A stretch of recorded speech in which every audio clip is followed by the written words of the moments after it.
E aí, galera concurseira, bora encarar um daqueles temas que derrubam muita gente em direito do trabalho? Hoje a gente vai mergulhar nas regras do atleta profissional, mais especificamente na Lei Pelé, para desvendar todas aquelas pegadinhas que as bancas amam. O objetivo? Garantir aqueles pontos que fazem toda a diferença na aprovação. Vamos nessa? E para começar já esquentando os motores, pensem nisso aqui, ó. Se um clube atrasar o direito de imagem por 3 meses, o jogador pode pedir a rescisão do contrato de trabalho? Hum? Parece uma pergunta simples, né? Mas a resposta está cheia de detalhes que, pode apostar, são a cara de prova da FCC, da FGV. Hoje, a gente vai dominar tudo isso analisando questões que já caíram. Bora lá? Beleza, então. Esse aqui é o nosso roteiro, o nosso plano de jogo para hoje. A gente vai começar entendendo por que esse tema cai tanto. Depois, vamos analisar 3 casos práticos, tirados de provas reais. E no final, claro, tem aquela revisão rápida e um resumo matador para não esquecer mais nada. Fechado? Então, vamos lá.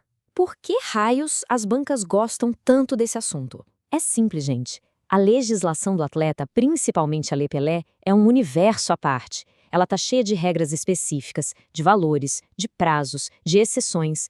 Ou seja, é um prato cheio para o examinador criar aquela questão que parece uma coisa, mas na verdade esconde uma armadilha. Bora para o nosso primeiro caso prático, então. Essa aqui é uma questão real da FCC. Imagina a cena. O jogador Pablo decide sair do time dele, o Gato Futebol Clube, lá no Rio de Janeiro, para jogar no Show Futebol Clube, em Minas. A grande questão aqui é sobre a tal da cláusula indenizatória. Quanto o Gato FC pode cobrar pela saída do Pablo? Vamos desvendar isso agora. E aqui já está a primeira grande pegadinha que a gente precisa ficar de olho. O artigo 28 da Lei Pelé faz uma separação muito clara. Se a transferência do jogador for nacional, que nem a do Pablo, do Rio para Minas, existe um teto para essa cláusula. Mas se fosse uma transferência internacional para um time da Europa, por exemplo, aí, meu amigo, o céu é o limite, não teria teto nenhum. Só de saber isso você já eliminava uma das alternativas da questão. Agora, vamos ao número mágico que a questão nos deu. O salário mensal do Pablo, R$ 150 mil. É com base nesse valor que a gente vai fazer o cálculo da cláusula indenizatória, então tem que prestar muita atenção nesse dado. E agora vem a parte fácil, a matemática.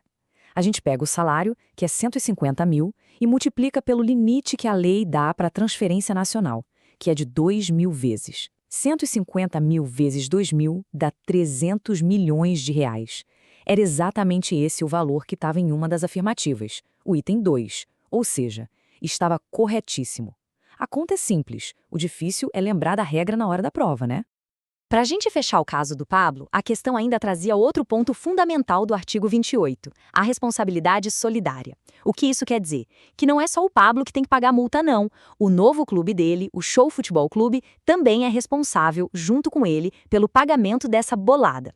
A lei amarra todo mundo para garantir que o clube formador receba o dinheiro. Com o item 2 e o 4 corretos, matava a questão. Certo? Agora vamos mudar de esporte. Saímos do gramado e vamos direto para a arena do rodeio. Porque sim, o peão de rodeio também é considerado um atleta profissional. Só que, atenção, ele tem uma lei própria, específica para ele. E é justamente nessas diferenças que as bancas criam as melhores armadilhas para a gente cair. Olha só essa afirmação que caiu na prova. Dizia que o prazo máximo do contrato de um peão de rodeio é de 1 ano. E isso, pessoal, está completamente errado. É uma pegadinha clássica, eles misturam as regras de um atleta com as de outro para confundir a nossa cabeça. E tá aqui o porquê do erro. A lei do peão de rodeio é bem clara. O prazo mínimo é de 4 dias e o máximo é de 2 anos. A banca, espertinha, trocou o 2 por 1. É nesse tipo de detalhe que a gente vê quem estudou a letra da lei e quem não estudou. Vamos para mais uma afirmativa errada da mesma questão. Essa dizia que o peão de rodeio precisava de autorização do responsável se tivesse entre 14 e 18 anos. Parece a regra geral, né? A que a gente está acostumado, mas, de novo, para o peão de rodeio, a regra é diferente. E o motivo está aqui, ó. A lei específica do peão estabelece uma faixa de idade completamente diferente. A autorização do responsável legal é necessária para os maiores de 16 e menores de 21 anos. É outra exceção à regra geral que a banca usou para tentar pegar o candidato desatento. Ok, voltamos para o futebol com o nosso terceiro caso, que trata daquele assunto que a gente lançou lá no começo. É um tema super quente, a rescisão do contrato quando o clube atrasa pagamento. Então, o jogador, chamado Peripécia na Bola, está com o direito de imagem atrasado há 3 meses. A pergunta é, ele pode ou não pode rescindir o contrato de trabalho por causa disso? E a resposta está toda nesse conceito aqui, mora contumaz, lá do artigo 31 da Lei Pelé, e o pulo do gato é entender que essa mora não é só o atraso do salário não, a lei é bem mais ampla. Olha só o que entra na conta.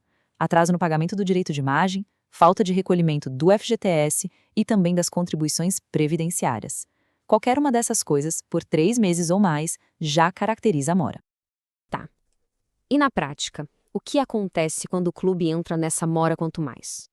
Bom, primeiro, o contrato de trabalho é considerado rescindido de forma automática, o que a gente chama de pleno direito. O atleta nem precisa entrar na justiça para isso.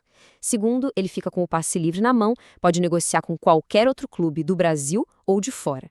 E para fechar, ele ainda tem o direito de cobrar cláusula compensatória e todos os valores atrasados.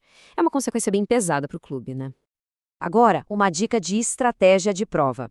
Muitas vezes, as bancas fazem questões que misturam várias profissões com leis específicas, tipo atleta, radialista, músico, tudo na mesma questão.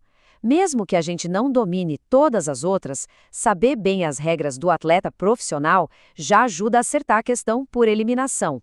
Quer ver só? Dá uma olhada nessa alternativa que caiu numa prova da FCC. Ela dizia que, para caracterizar a mora contumaz do atleta, o atraso no direito de imagem e a falta de recolhimento do FGTS não eram considerados. Ou seja, exatamente o contrário do que a gente acabou de ver. Uma armadilha escancarada. E só para não restar nenhuma dúvida, para fixar de vez na cabeça, a lei seca, o artigo 31, é cristalina. Ela diz com todas as letras que atraso no direito de imagem e a falta de recolhimento do FGTS configuram sim a mora contumaz. Com esse conhecimento, a gente já eliminaria essa alternativa com 100% de certeza e ficaria muito mais perto de gabaritar a questão. Ufa, quanta informação, hein? Mas calma, para garantir que tudo isso fique bem amarrado e fresco na memória, a gente preparou o nosso resumo final, aquela cola do bem para dar uma última olhada antes de entrar na sala da prova. Ok, então vamos repassar os pontos de ouro. Cláusula indenizatória. Se a transferência for nacional, o limite é de 2.000 vezes o salário médio. Não pode esquecer disso. Exato. Mas se for internacional, não tem limite nenhum. É o que combinarem. Já para o peão de rodeio, o prazo do contrato é bem diferente, no mínimo 4 dias e no máximo 2 anos. E a idade? Também tem que lembrar. A autorização dos pais ou responsáveis vale para a faixa dos 16 aos 21 anos. E por último, o ponto que mais cai em prova, a rescisão por mora. Atrasou 3 meses ou mais o salário, o direito de imagem ou o FGTS, já era. O atleta pode sair. Isso mesmo. Pessoal, vale muito a pena tirar um print dessa tela, porque esses são os artigos que vão fazer a diferença. É isso aí, pessoal. Dominar esses detalhes é o que faz a gente passar na frente de milhares de candidatos. E agora a gente quer saber qual outro tema de direito do trabalho tira o sono de vocês na hora de estudar. Conta pra gente aqui nos comentários. Quem sabe a sua dúvida não vira o nosso próximo guia. Força total nos estudos e até a aprovação.